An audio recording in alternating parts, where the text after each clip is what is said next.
Yummy food always. I love pickled onions.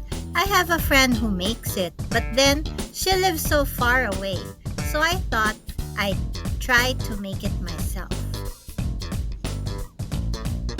It's really easy to make.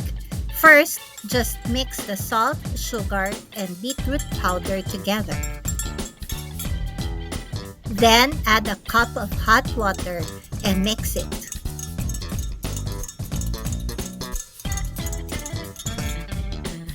Then add half a cup of vinegar to the mixture.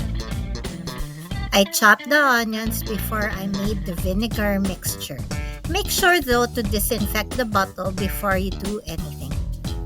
Add the vinegar mixture to the onions, let cool, and then leave in the fridge overnight.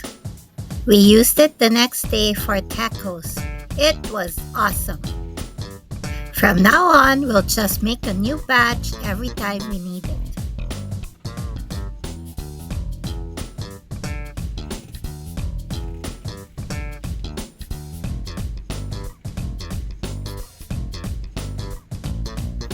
Enjoy!